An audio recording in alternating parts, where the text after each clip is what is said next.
आपका बिल्कुल top career है और तभी कोई ने झूठा आरोप लगा दिया, आपका पूरा भविष्य बर्बाद हो जाएगा। इसलिए यूजीसी का जो कानून है इसे वापस लिया जाए। दलित हो, पिछड़ा हो, अति पिछड़ा हो, अति दलित हो, सबको मिला करके ही हिंदुत्व है। नमस्कार, मेरा नाम है आनंद मिश्रा और आप देख रहे हैं बतकही चौक। यूजीसी को लेकर जिस तरीके से विरोध प्रदर्शन पहले हुआ और उसके बाद सुप्रीम कोर्ट का फैसला आया, इस पर रोक लगी, अगली तारीख सुनिश्चित हो गई, लेकिन इन सब के बावजूद अभी भी इसको लेकर विरोध खत्म नहीं हुआ है।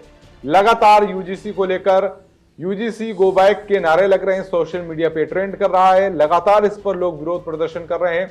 और सबसे खास बात यह है कि आज हम उन नामों की चर्चा करेंगे जो नाम अभी तक सरकार के पक्षधर बताए जाते थे।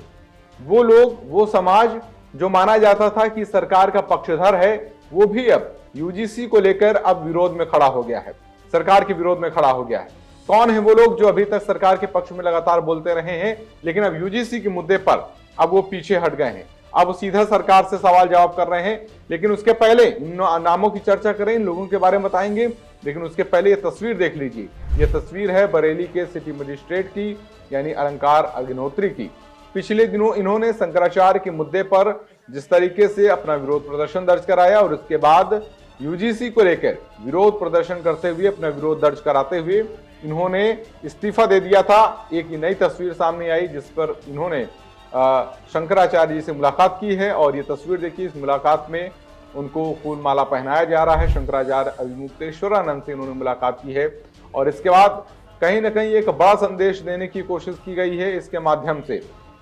क्या कुछ इसके पीछे की रणनीति है, क्या कुछ इसके पीछे के सियासी नफा नुकसान है, वो सामने आएंगे। लेकिन ये तस्वीर अपने आप में बड़ी है, क्योंकि जिस तरीके से यूजीसी का विरोध प्रदर्शन करना, उसके बाद इस्तीफा देना, हालांकि वो अभी जांच है, उस पर जब तक स्वीकार नहीं किया जाता तब तक इस्तीफा माना नहीं जाएगा। लेकिन चूंकि अभी तक इस्तीफा दे चुके हैं और इसके बाद अविमुक्तेश्वरानंद से उन्होंने मुलाकात की है, तो इसके सियासी मायने भी लगातार सोशल मीडिया पर निकाले जा रहे हैं। लेकिन चूंकि संत समाज की बात हो रही है, संत समाज एक पक्षधर जो सरकार के पक्ष में लगातार खड़ा रहा है, यूजीसी के मुद्दे पर वो बढ़ता हुआ नजर आया है।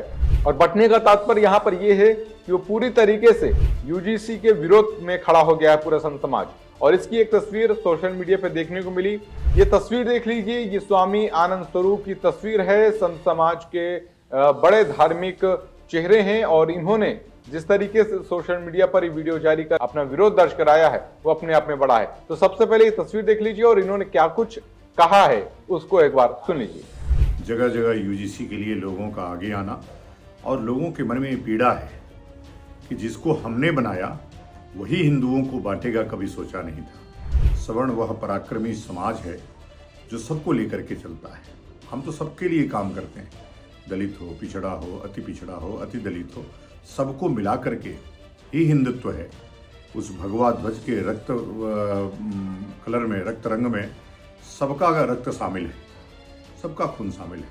आपने इसको फाड़ने का, बांटने का जो कुकृत्य किया है, इसको भारत की जनता, हिंदू जनमानस, हमारे देवी देवता कभी माफ नहीं करेंगे। सिर्फ एक ये चेहरा नहीं जिन्होंने अपना विरोध दर्ज कराया है धार्मिक चेहरे के रूप में, या यूं कहें कि जो संत समाज है उसमें कई अलग अलग क्षेत्रों के चेहरे हैं और उन सभी लोगों ने अपने अपने तरीके से इसमें विरोध दर्ज कराया है।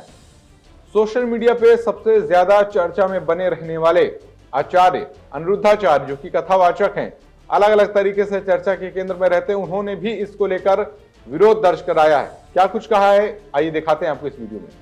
अभी यूजीसी में यही तो है कि आरोप लगाने वाला झूठे ही आरोप लगा देगा किसी पे तो उसको सजा मिल जाएगी और उसके आरोप की जांच भी नहीं होगी। तो ये तो बिल्कुल गलत है। कोई भी पिछड़ा सामान्य के लड़के को झूठे ही आरोप लगाएगा तो सामान्य वाले को जेल जाना पड़ेगा, जो यूजीसी का कानून आया है। इस डर से बच्चे पढ़ेंगे नहीं, क्योंकि आपका बिल्कुल टॉप कैरियर है और तभी कोई ने झूठा आरोप लगा दिया, आपका पूरा भविष्य बर्बाद हो जाएगा। इसलिए यूजीसी का जो कानून है इसे वापस लिया जाए। अनिरुद्धाचार्य के इस बयान के बाद अब लगातार इस पर लोग रिएक्ट कर रहे हैं और सोशल मीडिया पर इसकी मुहिम और भी ज्यादा तेज हो गई है, क्योंकि लाखों फॉलोअर्स हैं उनके, लाखों चाहने वाले हैं उनके, और कहीं ना कहीं इस संदेश का इंपैक्ट जरूर आगे पड़ने वाला है।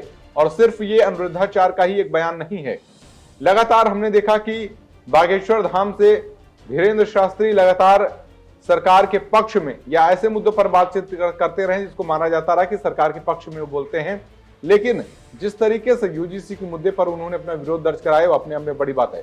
धीरेन्द्र शास्त्री ने साफ तौर पर कह दिया है और सीधा उन्होंने निशाना साधते हुए एक चेतावनी भी दी है कि हम भारतीयों को बांटने की कोशिश किसी भी तरीके से ना की जाए, चाहे वो सवर्ण समाज हो, चाहे वो हिंदू हो, हिंदुत्व को बांटने की कोशिश बिल्कुल भी न की जाए। धीरेन्द्र शास्त्री के इस बयान के बाद अब इसके कई सियासी मायने भले निकाले जा रहे हों, लेकिन एक तरीके से ये विरोध बिल्कुल एक सुर में लगातार चल रहा है।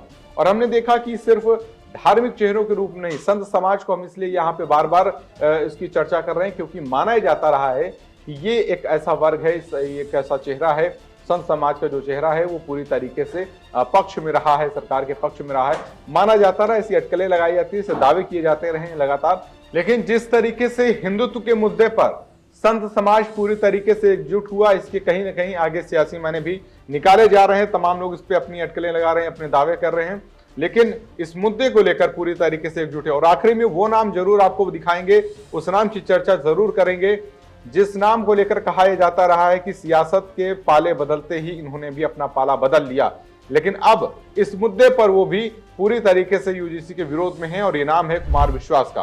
पिछले दिनों कुमार विश्वास ने एक ट्वीट किया, इस ट्वीट के माध्यम से इन्होंने क्या कुछ कहा सबसे पहले सुन लीजिए। इन्होंने लिखा, अपने एक्स में पोस्ट करते हुए उन्होंने लिखा कि चाहे तिल लो या ताड़ लो राजा, राई लो या पहाड़ लो राजा, मैं अभागा सवर्ण हूं मेरा, रवा रवा उखाड़ लो राजा। स्वर्गीय रमेश रंजन की ये पंक्तियां हैं और इस पंक्तियों के माध्यम से उन्होंने सीधे तौर पर निशाना साधते हुए इस पर अपना विरोध दर्ज कराया है।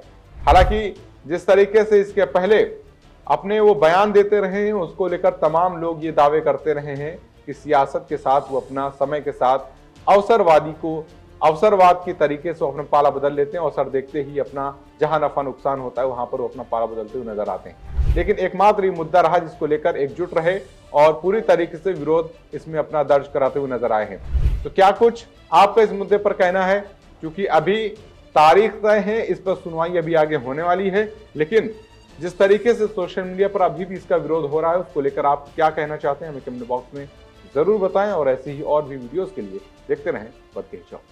This video is sponsored by Ram Group of Companies, co-sponsored by Nature House and Bhaiya Ji Silver Coated Ilaichi.